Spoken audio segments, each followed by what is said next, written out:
John chapter 6 is one of the most iconic passages in the Bible.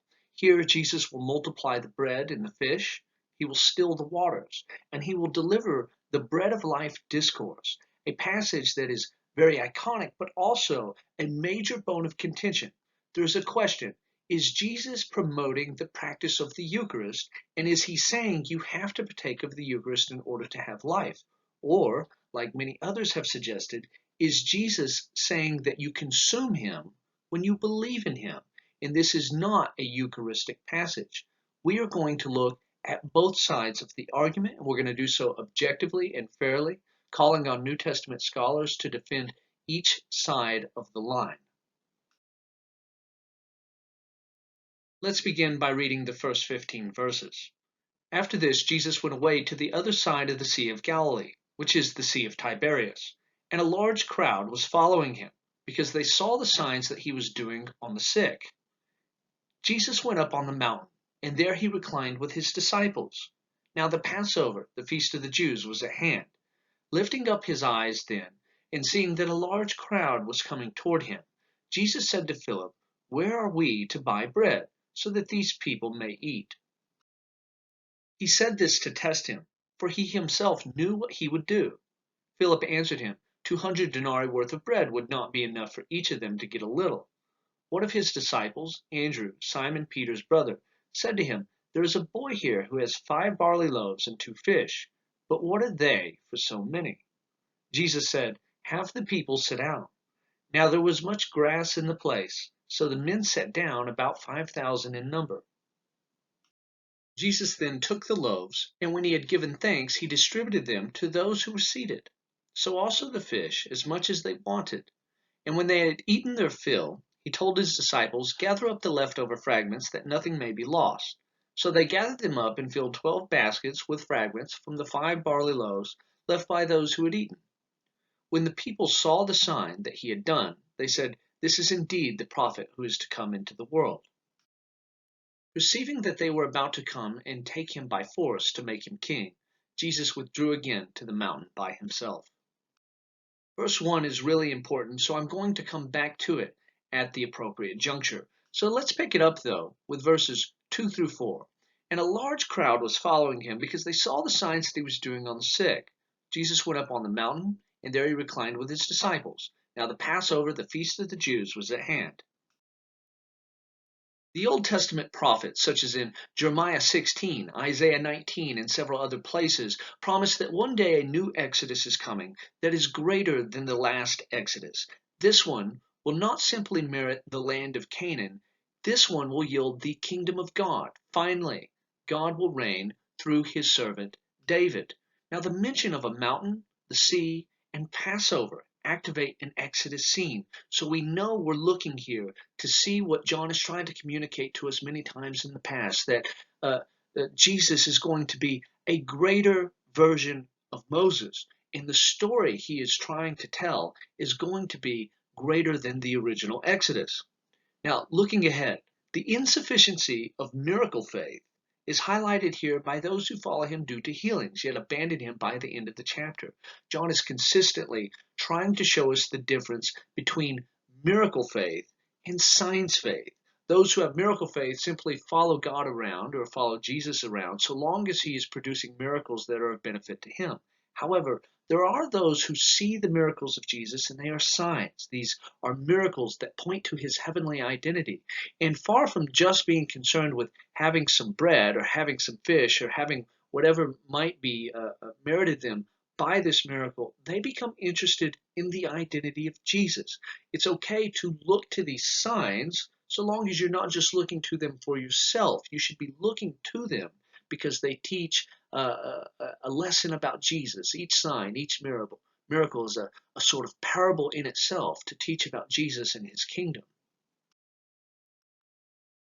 Lifting up his eyes then, and seeing that a large crowd was coming toward him, Jesus said to Philip, "Where are we to buy bread, so that these people may eat?"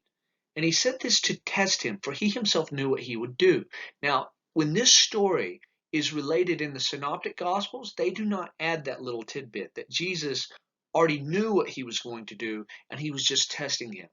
John appears to add this little tidbit because he is very conscious about guarding the supernatural knowledge of Jesus. Jesus consistently meets people in this gospel, and he knows things about their personal life. He knows things about their future. Think about his interaction with the Samaritan woman. Yes, you've had 5 husbands, and the one you're now with is not your husband. Or think about his interaction with Nathanael, where he says, I saw you sitting under the fig tree.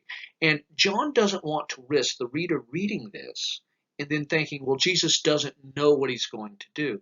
And so he adds this because more than any of the other gospel writers, he's very conscious to guard the supernatural knowledge of Jesus. Verse 7, Philip answered him, 200 denarii worth of bread would not be enough for each of them to get a little. One of his disciples, Andrew, Simon Peter's brother, said to him, there is a boy here who has 5 barley loaves and 2 fish. But what are they for so many? The first question we have to ask is, why did Jesus ask Philip where he could find some food? Now, this is interesting that Philip would suddenly be interjected into the story. Philip is not a prominent disciple. He's only mentioned a few times, and he is not one of the inner 3. Why is it Philip? Well, this turns out to be an interesting instance of how we combine the testimonies of 2 different gospel authors together to make a sensible scene. Immediately before the feeding of the 5,000 in Luke's gospel, it says this, when the apostles returned, they gave an account to him of all they had done. Taking them with him, he withdrew by himself to a city called Bethsaida. So Luke tells us, not John, Luke tells us that the feeding of the 5,000 happens near Bethsaida. So even though John doesn't let us know where we are in his story, only by connecting it to Luke's gospel can we discern that that's where we are. We're close to Bethsaida here in John's story as well. This matters because of this passage in John. The next day, Jesus decided to go to Galilee. He found Philip and said to him, follow me. Now Philip was from Bethsaida. So Luke tells us the feeding is near Bethsaida, but does not tell us Philip is from Bethsaida. John tells us Philip is from Bethsaida, but he does not tell us the feeding is near Bethsaida. Only by combining the 2 gospel accounts can we see that Philip is from Bethsaida, the feeding is near Bethsaida, and so it makes sense that suddenly in this particular story, Jesus would ask Philip where he can find something. Philip is from there, according to John, and the feeding is near there, according to Luke. You put it together and then it makes sense. Oh, that's why Jesus would suddenly ask this particular disciple where he can find food. And look, no one is deluded enough to think that Luke and John are working together to make this happen, as though Luke is saying, well, I will provide one puzzle piece of information, and John will provide another puzzle piece of information, and only by comparing our 2 accounts will they get the full picture, and this makes sense. Nobody's deluded enough to think that is what's taking place. The reason why you can connect the 2 gospel accounts together to make neat little connections like this is because both gospel writers are in fact reporting true events. If you are to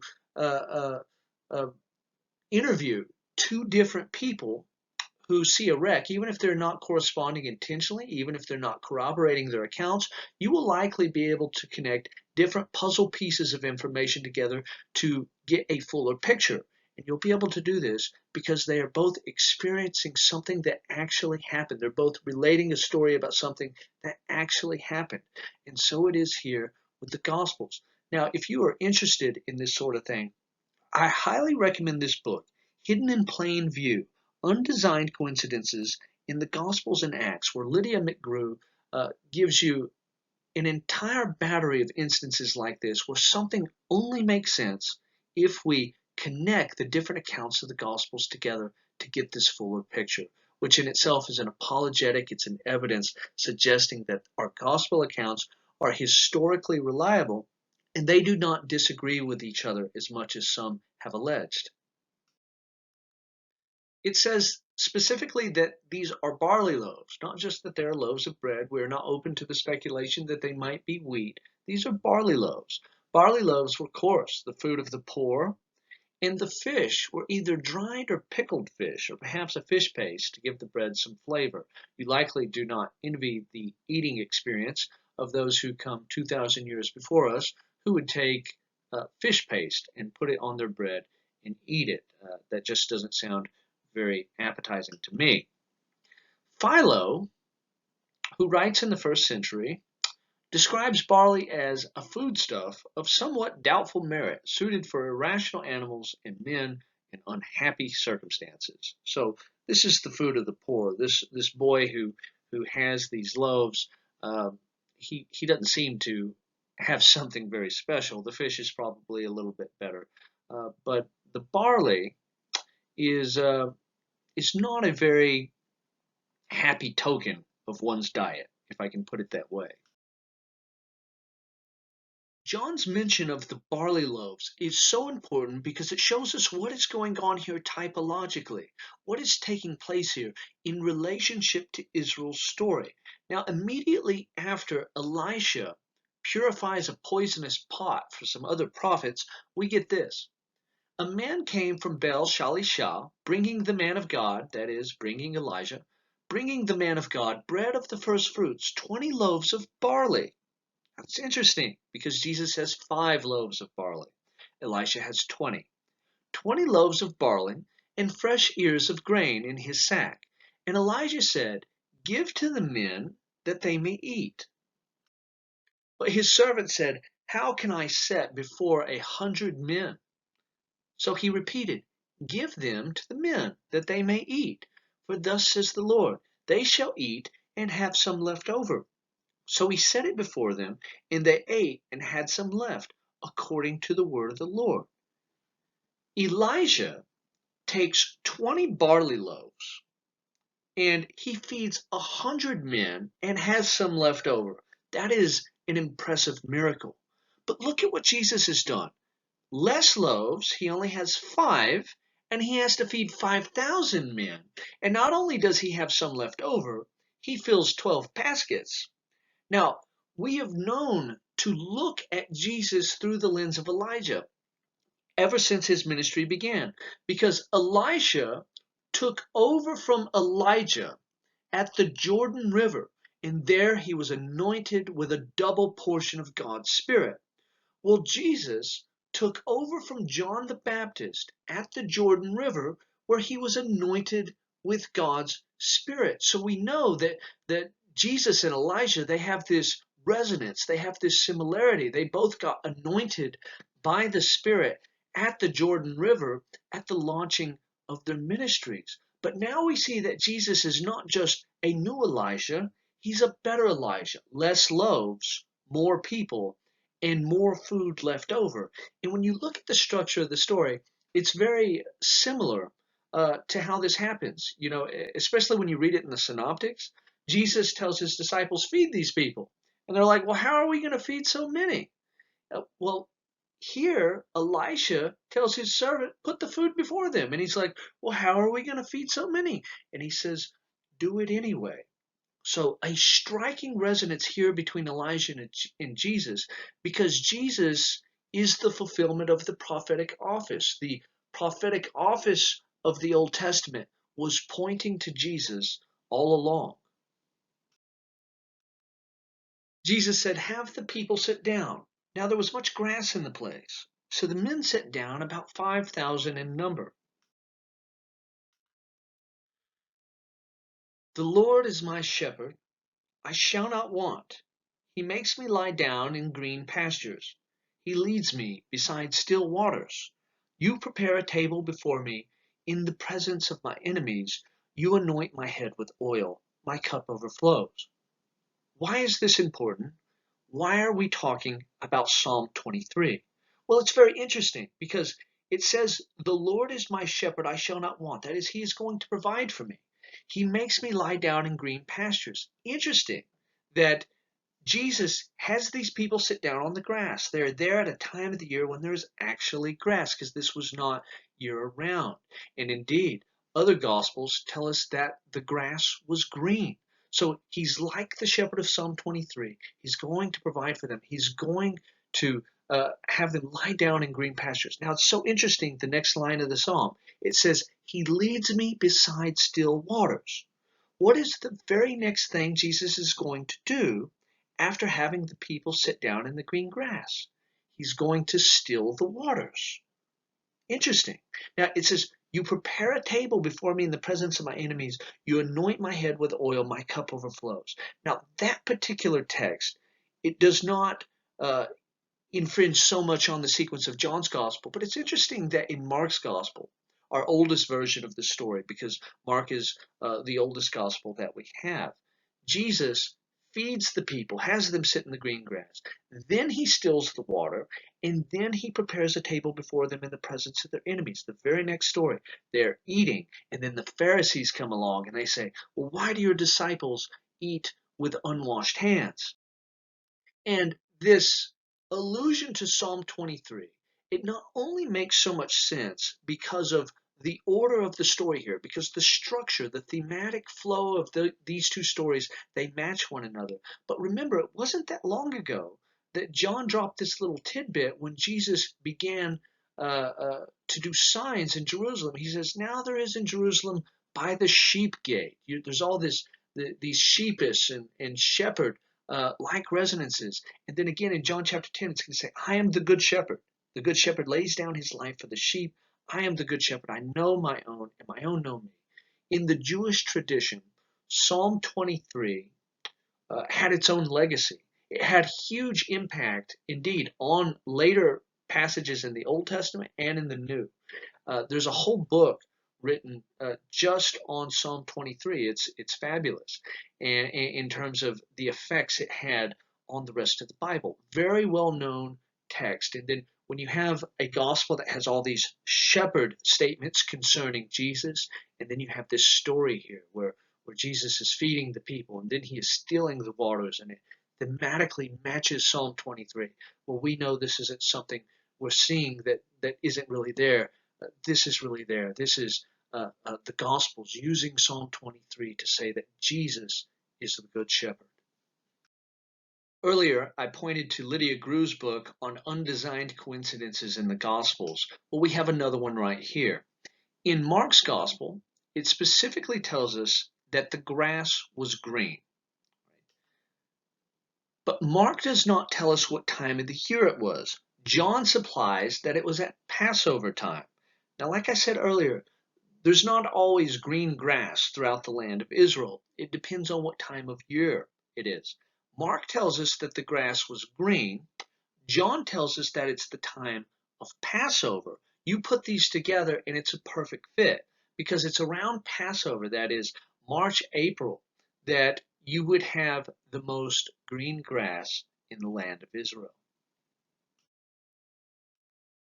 Jesus then took the loaves, and when he had given thanks, he distributed them to those who were seated. So also the fish, as much as they wanted. This brings us to a major point of controversy in the history of this passage's interpretation. When Jesus breaks the bread and multiplies it, is this a picture of the Lord's Supper? If we say it is, then this will bias our conversation toward the end of the chapter when Jesus says, You have to eat my flesh and drink my blood in order to have life.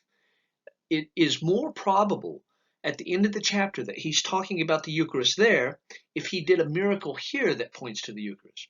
Now, others will say that this is not the Eucharist, and when he says you have to eat my flesh and drink my blood, that's not the Eucharist either. He's talking about consuming him in faith. And then there are those who are somewhere in the middle. So let's begin to have our discussion over whether or not this is the Lord's Supper. We'll look at both sides. Martin and Wright are Catholic interpreters, so they are definitely going to say that this is the Lord's Supper. They say, took, blessed, broke, gave is mentioned at both the multiplication of the loaves and the Last Supper, establishing a connection between the two events. And then he points to some passages in Mark's Gospel. The same pattern likewise appears immediately before the words of consecration in the Mass. So if Jesus takes the bread, he blesses it, he breaks it, and then he distributes it, that is the same thing, the same four steps in Mark's Gospel that take place the night of the Lord's Supper. Which immediately brings us to interpreters like Witherington, who say that this is not actually a passage about the Lord's Supper. Now, I think in Mark's Gospel, it clearly is. When you have those four steps, to take, to bless, to break, to give, uh, those are clearly the four steps of the Eucharist. I mean, nobody in the first century church or beyond could have possibly missed it. However, there are many who don't think that John is pro-Eucharistic, and Witherington is one of them. He says, there is furthermore nothing Eucharistic about a meal of bread and fish. The Eucharist is bread and wine. This miracle is bread and fish. And so he says there is a dissimilarity here that makes it hard to make the point about the Lord's Supper. In response to this, we have Brown, who definitely wants to promote a Eucharistic interpretation of this passage. And even though it's bread and fish as opposed to bread and wine, he wants to show that ancient Christians didn't have a problem with this. They still thought it was a Eucharistic passage. He says, we may mention that the multiplication was used in 2nd century catacomb art to symbolize the Eucharist. In the late 2nd century epitaph of Abercius at Hierapolis mentions the fish, symbolizing Christ, and the bread and wine of the Eucharist all together. So we can see that 2nd century Christians, whether in this particular epitaph or in the catacombs, they had no problem linking this to the Eucharist, even though it was bread and fish as opposed to bread and wine. The line of text from this epitaph, I thought I would go ahead and read it in case you're interested. It says, everywhere led me forward, and everywhere provided as my food a fish of exceeding great size and perfect, right? So reference to Jesus, which a holy virgin drew with her hands from a fountain, and this it, a reference to faith, ever gives to its friends to eat, it having wine of great virtue and giving it mingled with bread, around the year 167. And so you can see all these connections, that they connected this miracle to the Eucharist. Now, all this proves is someone in the 2nd century read the multiplication of the loaves and fish, and that they read it Eucharistically. Now, this does not necessarily prove that John intends you to read it that way. So some will say, yeah, I mean, we can tell the ancient church did this, but is that what John intended? Some folks will say that it's not. Additional objections from Witherington, who suggests this should not be read Eucharistically. He says, and the crowd is not depicted as receiving sacramental-sized portions. Rather, they ate their fill, and there were leftovers afterward. Now, I think that both sides make some pretty strong points. Those who think you should read this and make it about the Lord's Supper, and those who say you should not. This particular objection, however, from the side that says it's not the Lord's Supper, I think this is kind of a silly objection. Well, they didn't receive Eucharist-sized portions. They do not need to eat sacramental portions because their physical fullness points to the spiritual fullness that results from partaking of the Eucharist. That's what a Eucharistic reader would say.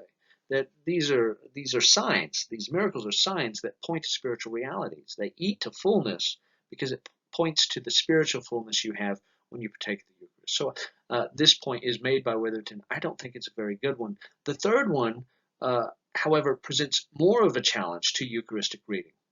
Nor is Jesus said to break the bread before it is distributed. And you remember a little while ago, I pointed to Martin and Wright, who said, you have 4 stages to the Eucharist: to take, bless, break, and distribute. Well, when you look in John's Gospel, one of those steps is left out. Jesus is not said to break the bread. To give you a fuller sense of what we're talking about here, we'll use Luke's Gospel as an example. He took the 5 loaves and the 2 fish, and looking up to heaven, he blessed them and broke them and kept giving them to the disciples to set before the people. Now, look at those 4 steps there. That's in Luke 9 when he multiplies the bread. Now let's look at the Lord's Supper in Luke 22. And he took bread, and when he had given thanks, he broke it and gave it to them, saying, this is my body, which is given for you. Do this in remembrance of me. no doubt at all in Luke's gospel that the author interprets the feeding of the 5,000 Eucharistically. The exact same steps take place. But then you get to John's gospel. Jesus then took the loaves, and when he had given thanks, he gave them to those who were seated. There's not the breaking. And some, like Witherington, would say, you have 4 steps in the Eucharist. John leaves one out.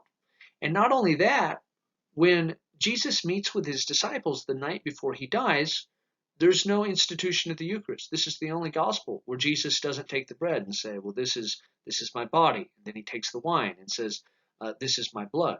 And so when you have the feeding of the 5,000, and one of the steps of the Eucharist is left out, and then the night before Jesus is crucified, you don't have him establishing the Eucharist. Some have said, look, this gospel, for one reason or another, is not promoting the Eucharist.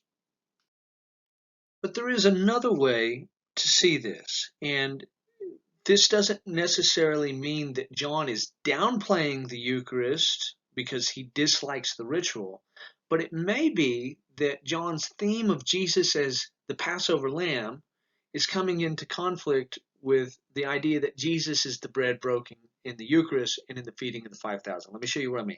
So you get to the feeding of the multitudes. The bread clearly represents Jesus because after this he's going to say that he is the bread of life. And you have to consume him. Now the question is, do you consume Jesus in John chapter 6 through the Eucharist, or do you consume him by believing in him? We'll have that debate in a future lesson. But either way, the bread clearly represents Jesus, but it leaves out, it's the only gospel to do this, it leaves out that the bread was broken before it was distributed. Then the Last Supper is skipped in John's gospel because there again you have the bread broken, which represents Jesus. Now why is this? Well, it could be because of this passage that is coming up at the crucifixion of Jesus, and John's gospel is the only one to have this. But when they came to Jesus and saw that he was already dead, they did not break his legs. For these things took place that scripture might be fulfilled. Not one of his bones will be broken. Now you have Jesus. He is the broken bread of the Eucharist, but he is also the lamb who not one of his bones will be broken.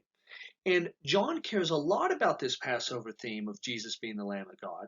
This is the only passage, again, in any of the Gospels. John's Gospel is the only one where the baptizer sees Jesus and he says, behold, the Lamb of God who takes away the sins of the world. So this idea that Jesus is the Lamb is super important. And when his bones are not broken on the cross, he thinks that is super important. He wants to get that point across to you. Well, that might be the reason that he leaves out the Passover meal in the breaking of the bread when you feed the multitude, because he doesn't want 2 themes that conflict with each other. Jesus is either the bread that was broken, or he's the lamb whose bones are not broken. Well, of course, John may very well think that he's both, but for the sake of writing a narrative that is consistent, where the themes do not seem to brush up against one another and create friction, where it doesn't seem like you have contradictory language, he has to pick one or the other. And John has selected that Jesus is the Passover lamb whose bones are not broken. Now, that doesn't mean that he hates the Eucharist. It doesn't mean that Jesus is not the broken bread of the Eucharist. It just means that it is awkward for him as a writer to promote Jesus as being the broken bread and also being the lamb whose bones are not broken. So he picks the one or the other. So what does this mean for the Eucharistic debate?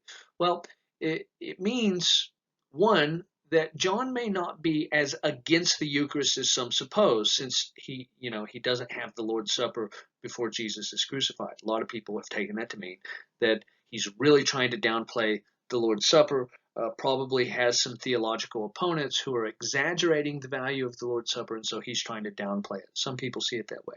Well, that may not be the case. He may be just fine with the Lord's Supper. It's just that he really wants to make the point that Jesus is the Passover lamb whose bones are not broken. And so at the very least, it at least means that promoting the practice of the Eucharist is not John's most important thing. It's not his highest priority. His higher priority is to make the typological connection between Jesus and the Lamb whose bones are not broken. And for that reason, the Eucharist takes a back seat. He may be pro-Eucharist. He may like the Eucharist a whole lot. It's just, in this gospel, not as important as making the connection to the Lamb whose bones are not broken. And when they had eaten their fill, he told his disciples, "Gather up the leftover fragments, that nothing may be lost." So they gathered them up and filled 12 baskets with fragments from the 5 barley loaves left by those who had eaten. Why 12 baskets? Martin and Wright, I think, state it well. Each morning the Israelites were to gather only enough manna for the day, and a double amount before the Sabbath.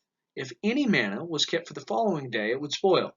But unlike the manna, Jesus orders his disciples to gather the bread fragments so that they will not perish. This is interesting because Jesus is the new Moses of a new Exodus. But he's not just the new Moses, he's the manna. He's the bread that comes down from heaven. This will be discussed soon, here toward the end of the chapter. And anyone who knows the story knows that you couldn't gather the bread. That was the one kicker. Well, you can't gather the bread to keep it overnight unless it's the day before the Sabbath. Well, not so with Jesus. He allows some to be gathered because he is the manna that came down from heaven. He's the better manna that came down from heaven. He'll explicitly make this point. He'll say, your fathers ate the bread in the wilderness and they perished, but I'm the true bread that came down from heaven. Whoever eats me will never die. You can also see this as a theological point about salvation, a sort of no believer left behind policy. Jesus' mission, as it's described in John 6:39, works like this, that I shall lose none of all those he has given me.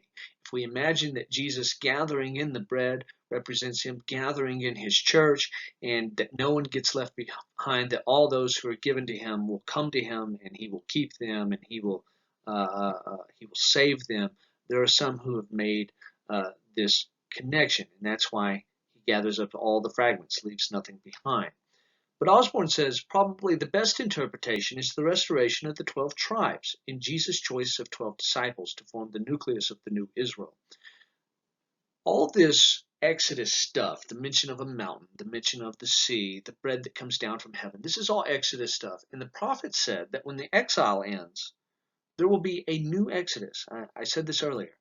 And then the 12 tribes will be restored. This is what Ezekiel 37 says. This is what Isaiah chapter 11 says, that the Messiah, the one anointed by the Spirit, will restore the house of Judah and the house of Israel, and there will be 12 tribes again. Well, this is why Jesus has 12 disciples. And you can't get around this and say that covenant Israel is the Jewish people, and then the church is something else, and we have different promises and whatever. We are, in fact, Israel continued, not Israel replaced. This is not replacement theology.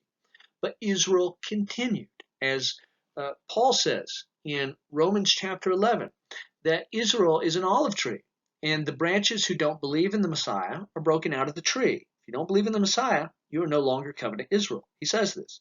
And if you are a Gentile who believes in the Messiah, you are grafted into the tree. So if you take Israel's tree in Romans 11, and you break off Jews who don't believe in the Messiah, but you keep the Jews who believe in the Messiah, and you also graft in Gentiles who believe in the Messiah, well, then what is the tree? It's the church. The Jews and Gentiles who believe in the Messiah are the ones who are a part of Israel's tree. And so we are Israel as the church, and this is why we have 12 apostles to represent this. And, the folks who absolutely refuse to acknowledge this, it's crazy. Ecclesia, one of the words for us, church, ecclesia. This is one of the titles of Israel in the Old Testament. When it's translated into Greek, in the Septuagint, that's one of Israel's titles. So, yes, we are Israel.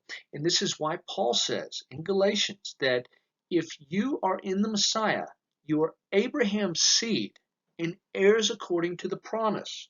To be a Christian is to be a child of Abraham, and you receive the promises made to Abraham. This is why the land promise that that Abraham's seed will have the promised land. This is why in Romans 4, Paul applies this to Christians, and he says the promise to Abraham's seed is not just that strip of ground in the Middle East. The promise to Abraham's seed is the entire world. So when Jesus tells the church that the meek shall inherit the earth, he's saying you are Abraham's seed, but the true promise to Abraham is not just the land of Israel, it's the entire world. We've said a lot about the bread and not much about the fish, other than that it doesn't really whet our appetites to think about taking fish paste and putting it on bread to give it taste. That just sounds disgusting to me. But when it comes to the fish, this is one place where John really stands out. I'll show you what I mean. In Mark's Gospel, and they took up 12 baskets full of broken pieces, that is, broken pieces of bread, and of the fish. So his 12 baskets are the bread and the fish. Look at John. So they gathered them up and filled 12 baskets with fragments from the 5 barley loaves left by those who had eaten. No mention of gathering up the fish. Now, same miracle. They both had bread and fish that is multiplied. But when it's all said and done, no mention of gathering up the fish in John's Gospel, but you have bread and fish in Mark. Well, what is the reason for this? As Crossan says, for John, the fishes can go because in the following discourse, Jesus is the bread, but not the fish of life. So for John, these miracles are signs, and they point to Jesus' heavenly identity. And they're followed by a discourse where Jesus will give a monologue and he will explain the miracle. He will explain the sign. Well, his whole monologue is about how he is the bread of life. And that is being connected to this miracle. And since John knows that, since he sets this story up this way to put that discourse and that miracle together, he doesn't really care that much about the fish, quite frankly. So he just leaves them out right here. Just an example of how the gospel writers can take some license. When the people saw the sign that he had done, they said, "This is indeed the prophet who is to come into the world." Perceiving then that they were about to come and take him by force to make him king, Jesus withdrew again to the mountain by himself. The crowds identified Jesus as the prophet who was coming into the world, and they tried to make him king. What do they mean when they say the prophet who is coming into the world? Well, they're talking about Deuteronomy 18. I will raise up for them a prophet like you from among their brothers, and I will put my words in his mouth, and he shall speak to them all that I command him. And whoever will not listen to my words that he shall speak in my name, I myself will require it of him. A prophet like unto Moses. And ancient Jews in Jesus' time did not read this to mean that, well, you have Moses, he's the first great prophet, and then you'll just have a number of prophets like Moses afterwards. It'll be a perpetual office. They didn't read it that way. They thought there was going to be a great prophet like Moses, another Moses coming. And look here, you have Jesus multiplying bread like Moses. He will have mastery over the sea in this passage like Moses. There's all these Mosaic things taking place, this conversation on the manna. And so they say, hey, this guy here, this is the prophet like unto Moses from Deuteronomy 18. Now, just as a little sidebar, you might say, well, then why would they try to make him king? Moses was not a king, was he? Well, Deuteronomy 33 says Moses charged us with a law, a possession for the assembly of Jacob, and he was king in Jeshurun when the heads of the people were gathered, the tribes of Israel together. Interesting that Deuteronomy says a prophet like Moses is coming, and then shortly thereafter it says that Moses was king. And now we have them saying, well, here's Jesus, a prophet like Moses, and let's make him king. And it says they were going to make him king by force. What does that mean? Osborne says this does not mean that they were going to hold a sword to his throat or kidnap him away from his disciples. That would be very awkward. But that they would forcefully take up swords, declare him king, and go to war against Rome.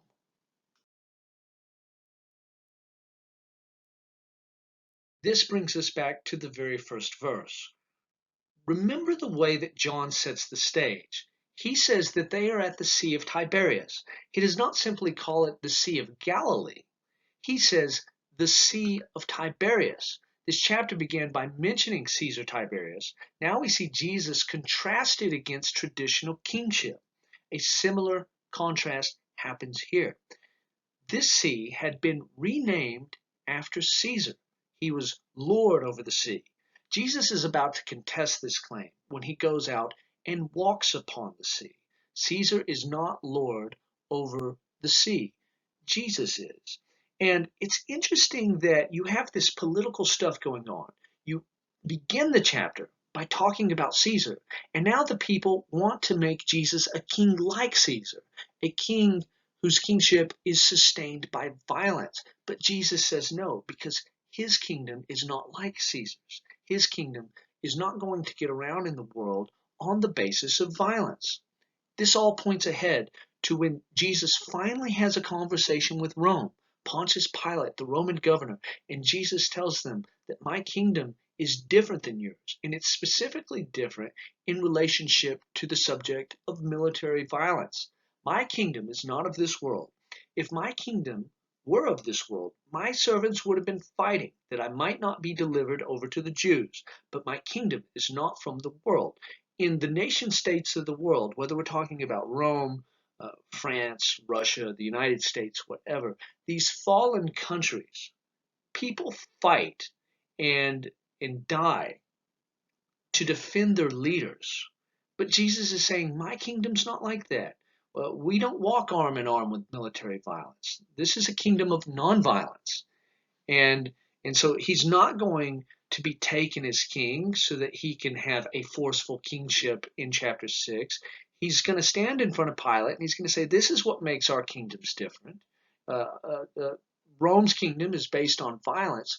And if you read the Sermon on the Mount, Jesus' kingdom is based on neighborly vulnerability. And if you read Revelation, it's based on voluntarily giving up your life and dying when your enemies come to kill you, as opposed to fighting back. Revelation, it's interesting. It's this whole book based on the persecution of the church, and they're never called to arms, but to lay down their lives as a lamb the way Jesus did. Because when Jesus voluntarily gave up his life, he was conquering the forces of darkness. When we die with him in martyrdom, we are also conquering the forces of darkness. And so we want to keep this in mind. This chapter opens by mentioning Caesar, and then it shows Jesus taking back the sea dedicated to Caesar. And then we have this scene here where Jesus is distinguished from Caesar. Unlike Caesar, his kingdom is not based on violence, and his followers do not practice military violence.